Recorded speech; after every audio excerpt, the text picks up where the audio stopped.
তাওহিদ হৃদয়ের ছক্কার hat trick, ডালাসে bat চালিয়ে ধোলাইটা দিলেন টি-20 র্যাঙ্কিংয়ে 2 নম্বর বোলার হাসারাঙ্গাকে। বিশ্বকাপে প্রথম ম্যাচ জিতেই সুপার 8-এর পথে ভালোভাবেই ছুটছে। ভালো খেলবে না, যেরকম হৃদয় খুব ভালো ইনিংস খেলেছে, রিয়াদ ভাই খেলাটা শেষ করলো, লিটন অনেকদিন পরে সুন্দর একটা স্টার্ট দিয়েছে। আমরা সবসময় স্ট্রাগল করি যে আমাদের একটা লেগ স্পিনার নাই, সো ওই জায়গাটা আমাদের পূরণ হয়েছে। আমরা হতাশার ভিতরে ছিলাম, কিন্তু হতাশা মাহমুদুল্লাহ রিয়াজ হতাশা দূর করে দিয়েছে বাংলাদেশকে বিজয় করে। আসসালামু আলাইকুম সুপ্রিয় দর্শক বন্ধুরা, অবশেষে এবারে টি-20 বিশ্বকাপের প্রথম ম্যাচে মাঠে নেমেই চমক দেখিয়েছে বাংলাদেশ। দর্শক বন্ধুরা, এবার শ্রীলঙ্কাকে হারিয়ে সুপার 8-এ ওঠা প্রায় নিশ্চিত হয়ে গিয়েছে টিম বাংলাদেশের। দর্শক বন্ধুরা, অন্যদিকে রিয়াদ এবং হৃদয়ের পারফরমেন্সে বাংলাদেশের দর্শকরা এবার উচ্ছ্বাসিত। তো দর্শক বন্ধুরা, এবং সেই সাথে সুপার 8-এ এবার শ্রীলঙ্কাকে হারিয়ে প্রায় নিশ্চিত হয়ে গিয়েছে। তো দর্শক বন্ধুরা, অন্যদিকে এবার বাংলাদেশের এই জয়কে ঘিরে বাংলাদেশের দর্শকদের আগ্রহ যেন একেবারে তুঙ্গে রয়েছে, এবং সেই সাথে ডালাসে যেন এক অন্যরকম দিন কাটাচ্ছে বাংলাদেশি প্রবাসীরা। তো দর্শক বন্ধুরা, চলুন আমরা রিয়াদ এবং সেই সাথে হৃদয়ের পারফরমেন্সের বেশ কিছু বিশ্লেষণ দেখে নেই, এবং সেই সাথে ক্যাপ্টেন নাজমুল হাসান শান্ত তাদেরকে নিয়ে কি বলেছেন। চলুন আমরা পূর্ণ ভিডিওটি দেখে নিই। তাওহিদ হৃদয়ের ছক্কার হ্যাট্রিক, ডালাসে ব্যাট চালিয়ে ধোলাইটা দিলেন টি-20 র্যাঙ্কিংয়ে 2 নম্বর বোলার হাসারাঙ্গাকে। বিশ্বকাপে প্রথম ম্যাচ জিতেই সুপার 8-এর পথে ভালোভাবেই ছুটছে টিম বাংলাদেশ। আমেরিকায় বাঘ সিংহের লড়াই, টস ভাগ্য নিয়ে নাজমুল শান্ত করতেই পারেন বড়াই। কোটি টাইগার ভক্তের দোয়া কাজে লেগেছে, ইনজুরি কাটিয়ে ফিরেই তাসকিন আহমেদ সেলিব্রেশনে মেতেছে। ঢাকা এক্সপ্রেসের দেখানো পথেই দ্য ফিজ, ষষ্ঠ ওভার নিজের প্রথম বলেই ব্রেক থ্রু, মিড অফে catch out Kamindu Mendis. Power প্লেতে টাইগারদের জোড়া আঘাত, লঙ্কানদের বোর্ডে 53 রান। 1-6-7-4 150-র উপরে স্ট্রাইক রেটে ধুমধারাক্কা খেলছিলেন ওপেনার পাথুম নিসাঙ্কা। যদিও অভিজ্ঞ মুস্তাফিজের ছিল ভিন্ন গেম প্ল্যান, স্পিড ভ্যারিয়েশনেই মিস টাইমিং। 70 রানে 3 উইকেট শেষ শ্রীলঙ্কার।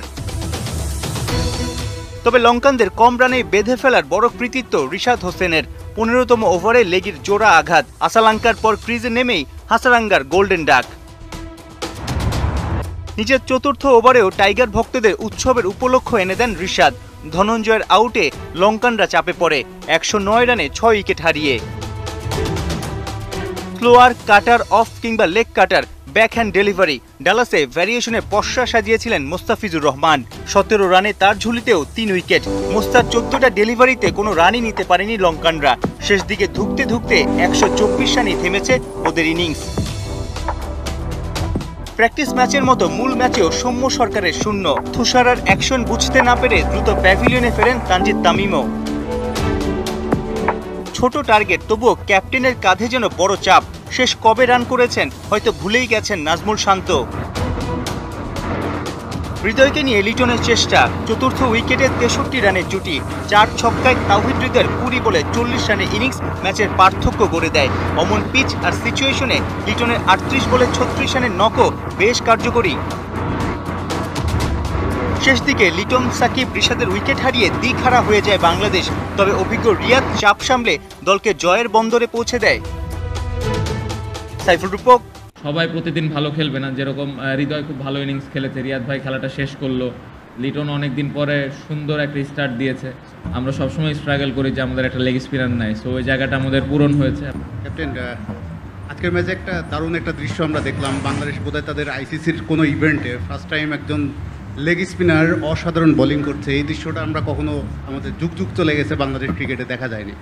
তো রিশাদ হাসান হোসেন যে আজকে ম্যাচের নায়কও বোধহয়, মানে ম্যান অফ দ্য ম্যাচ, তো তার বোলিংটা আপনি কীভাবে ডেসক্রাইব করবেন? এটা তার ফার্স্ট বিশ্বকাপের ম্যাচ হচ্ছিল না, অসাধারণ বোলিং করেছে। আমার মনে হয় লাস্ট কয়েকটা সিরিজ ধরেই ভালো বল করে আসছে। যেভাবে ও প্র্যাকটিস করে, ওর প্রিপারেশন খুবই ভালো, এবং আমরা সবসময় স্ট্রাগল করি যে আমাদের একটা লেগ স্পিনার নাই, সো ওই জায়গাটা আমাদের পূরণ হয়েছে। আমি আশা করব যে সামনের ম্যাচগুলোতে ওইভাবে কন্ট্রিবিউট করবে। শান্ত, অভিনন্দন। জিতছেন স্বস্তি, কিন্তু ব্যাটিংয়ের যে চিন্তাটা রয়ে গেল কিনা, যেভাবে আপনারা জিতেন অনেক কষ্ট হয়েছে শেষ পর্যন্ত, এই চিন্তাটা থাকলো কিনা ব্যাটিং নিয়ে? না, চিন্তা আমার মনে হয় না চিন্তার খুব বেশি কারণ আছে। এই কারণেই বলবো কথাটা, খুব প্রেশার ম্যাচ ছিল, দিন শেষে আমরা জিততে চেয়েছি। তো রেজাল্ট যদি চিন্তা করি, 2টা পয়েন্ট আমরা পেয়েছি। ব্যাটসম্যানরা সবাই জানে যে আমরা হয়তো ভালো ব্যাটিং করিনি, বাট সবাই প্রতিদিন ভালো খেলবে না, যেরকম হৃদয় খুব ভালো ইনিংস খেলেছে, রিয়াদ ভাই খেলাটা শেষ করলো, লিটন অনেক দিন পরে সুন্দর একটা স্টার্ট দিয়েছে। সো কিছু কিছু জায়গায় ভালো আছে। সো আমি যেটা আশা করব যে যেদিন সেট হবে সে যেন খেলাটা জিতায়। আমি আশা করি না যে টিমের 7টা ব্যাটসম্যানই ভালো খেলবে। ক্যাপ্টেন, এরকম লো স্কোরিং একটা ম্যাচে যখন আপনার ওপেনাররা মানে এইভাবে আউট হয়ে যায়, আপনাদের জন্য কাজটা আসলেই কতটা কঠিন হয়ে যায়? না, আমি একটু আগে যেটা বললাম যে খেলাটা শুধু ওপেনারের না, যেই 7-8টা ব্যাটসম্যান ব্যাটিং করি আমরা উপরে সবারই দায়িত্ব। আমি যেটা ক্যাপ্টেন হিসেবে চাই যে সেট হবে, যে স্টার্ট পাবে ও যেন খেলাটা শেষ করে। তো আমি আশা করব যে হয়তো নেক্সট ম্যাচে ওপেনাররা ভালো একটা স্টার্ট দিবে এবং ওরা খেলাটা শেষ করে আসবে। তো এটাই আশা করতেছি এবং আমি খুবই আশাবাদী যে ভালো করবে সবাই। শান্ত, আপনার গত 15 দিন অনেক কথা হয়েছে, অনেক রকম সোশ্যাল মিডিয়া থেকে, মেইন মিডিয়া থেকে, সব ধরনের জায়গায় কথা হয়েছে, নানা রকমের সমালোচনা। এটা কি স্টপ হলো কিনা আজকে? না, এটা তো সোশ্যাল মিডিয়ায় যারা কথা বলে তারা বলতে পারবে অফ হয়েছে কিনা, বাট আমরা আসলে সোশ্যাল মিডিয়া কন্ট্রোলও করতে পারবো না। বলা যেতে পারে যে আমার কাছে তো তাই লাগছে খেলা শুরু হওয়ার ইভেন 2 দিন আগ থেকেই এটা আমরা সবাই জানতাম। পার্সোনালি আমার কাছে মনে হচ্ছে এরকম প্রেশার ম্যাচ আমি আর এর আগে খেলিনি, বাট আল্লাহর অশেষ রহমত আলহামদুলিল্লাহ যে খেলাটা দিন শেষে জিততে পেরেছি। Then what happened in the match? With the way it was just seesaw, even the match was very tense, na? The whole 39 overs. হ্যাঁ, আমরা সবাই জানতাম যে এই ম্যাচটা কত গুরুত্বপূর্ণ আমাদের জন্য, বাট আমার মনে হয় যে আমরা স্টার্টটা ভালো পাইনি বোলিংয়ে, বাট তারপরে যেভাবে সবাই কাম ছিল, যেভাবে ডিসিশানগুলো নিয়েছি মিডল ওভার স্পেশালি বোলাররা এবং ফিল্ডাররা, ওইখানে অনেক ভালো ক্যারেক্টার শো করেছে সবাই। বাট ব্যাটিংটা ভালো হয়নি আমরা সবাই জানি, বাট এ ধরনের উইকেটে বা এই ধরনের প্রেশার ম্যাচে এরকম হবে কারণ ওদের জন্যেও অনেক ইম্পর্ট্যান্ট ম্যাচ ছিল, ওরা অনেক চেষ্টা করেছে। বাট যেটা বললাম যে এন্ড অফ দ্য ডে আমরা 2টা পয়েন্ট পেয়েছি, এই জন্য ভালো লাগছে। ক্যাপ্টেন, আপনার এখন মানে এই টুর্নামেন্ট শুরুর আগে এটাই ছিল সবচেয়ে ক্র্যাঞ্চ ম্যাচ আমরা জানতাম। এখন এখান থেকে স্টেপিং করার আগে, সাউথ আফ্রিকার ম্যাচের আগে আসলে বাংলাদেশ কি পরের রাউন্ডে যেতে পারে এরকম একটা আশঙ্কা ছিল টুর্নামেন্ট শুরুর আগে, এটা কি কিছুটা দূর হলো কিনা এই জয়ের ফলে? না, এই জয়টা গুরুত্বপূর্ণ ছিল, বাট নেক্সট 3টা ম্যাচ। দর্শক বন্ধুরা, আপনারা হয়তো পুরো ভিডিওটি দেখে এবং এই সকল কথাবার্তাগুলো শুনে অবশ্যই বুঝতে পেরেছেন অবশেষে এবারে টি-20 বিশ্বকাপে শুভ সূচনা করেছে বাংলাদেশ।